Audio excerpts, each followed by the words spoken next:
Putri Rinci Manis adalah salah satu cerita rakyat yang berasal dari daerah Lampung. Alkisah.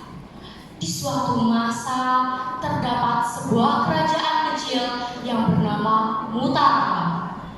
Kerajaan ini memiliki wilayah hutan yang sangat indah. Sungainya jernih, bukitnya hijau, sawahnya tersusun rapi, dan ladang yang subur. Negeri Mutaram memiliki wilayah hutan, yaitu hutan larangan. Jika ada yang menebang pohon di hutan ini, maka mereka harus menanam bibit yang baru agar kelestarian hutan tetap terjaga. Kerajaan ini dipimpin oleh Raja Alap Putih.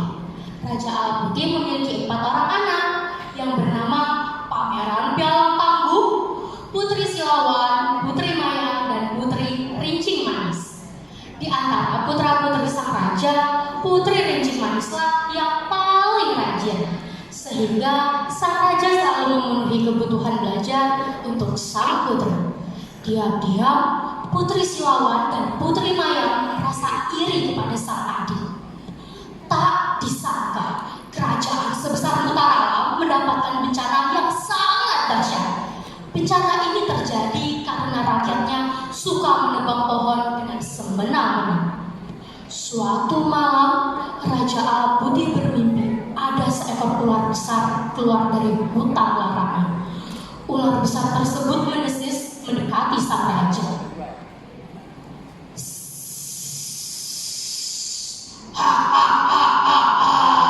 Hei sang raja, berikan mahkotamu kepadaku dan akan aku tukar dengan segenggam emas. Keesokan harinya, sang raja lalu memanggil penasihat kerajaan dan menceritakan mimpinya. Pagi itu, penasihat kerajaan yang bernama Datu Pesira Alam datang menemui sang raja. Wajahnya tenang menunjukkan kearifan dan kedalaman ilmunya.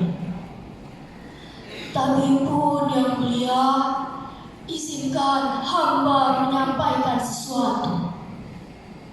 Ya pun, apa yang ingin Datuk sampaikan?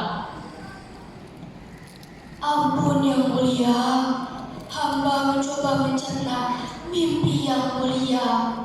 Ular besar tersebut merupakan isyarat dari Tuhan bahwa bencana ini terjadi karena hutan larangan telah dirusak.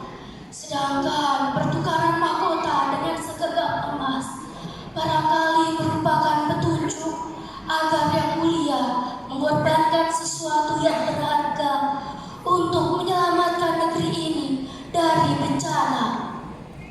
Pengorbanan apa lagi yang harus aku lakukan, Datuk? Apakah pengorbanan yang aku lakukan selama ini masih tidak cukup? Bukan begitu yang mulia.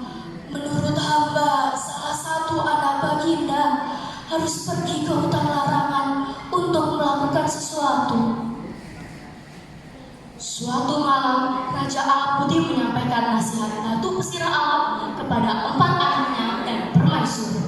Lalu Putri Silawan berkata, "Ayahanda, izinkan aku berbicara."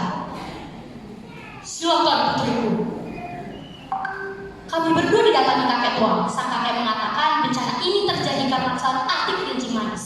Sang kakek berpesan agar adik Rincing Manis pergi ke hutan larangan untuk menebus kesalahannya itu.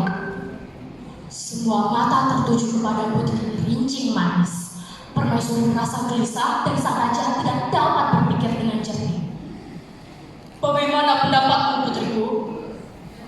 Tanya sang raja kepada Putri Rincing Manis. Baiklah ayahanda, selama ini Ananda belum dapat melakukan sesuatu untuk ayahanda dan juga negeri ini. Mungkin inilah saatnya Ananda untuk melakukan sesuatu. Ananda mohon doa restu. Ayahanda dan ibunda tidak perlu khawatir. Namun sebelum pergi, Ananda memiliki 3 permintaan. Apa permintaanmu, putriku?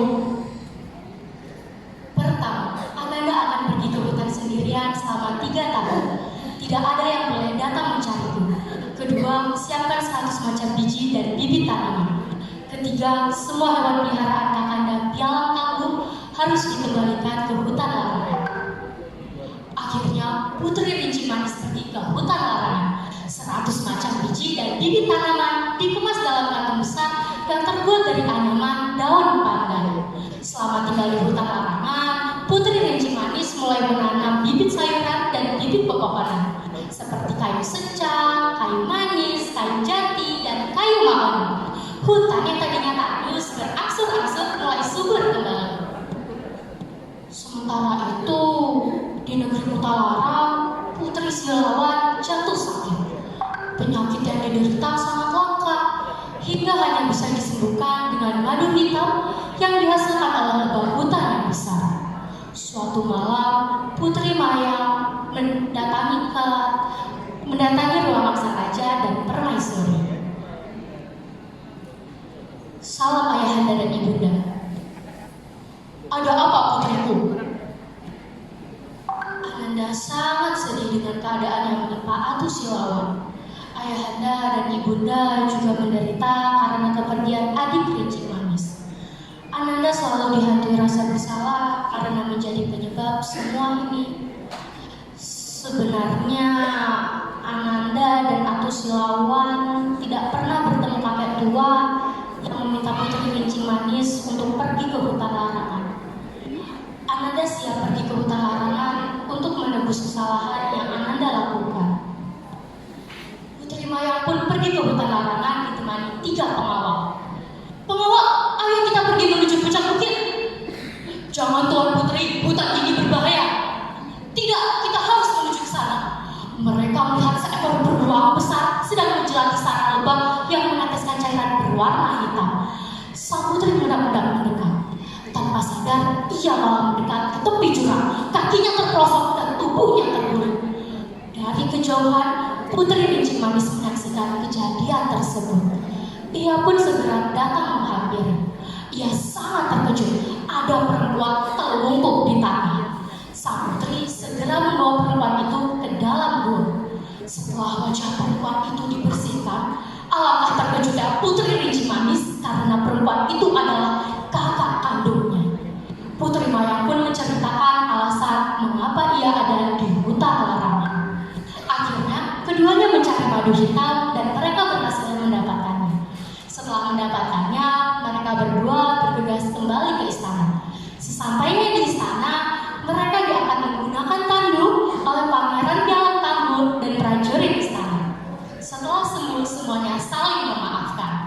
Pesan moral dari cerita ini adalah sesama saudara seyogianya saling memaafkan dan saling mencintai, dan jagalah lingkungan yang ada di sekitarmu.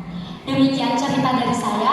Terima kasih sekali lagi saya ucapkan kepada para panitia tentu penulis media guru, dan mohon maaf bila cerita yang saya sampaikan ada kekurangannya. Demikian dari saya. Wassalamualaikum warahmatullahi wabarakatuh.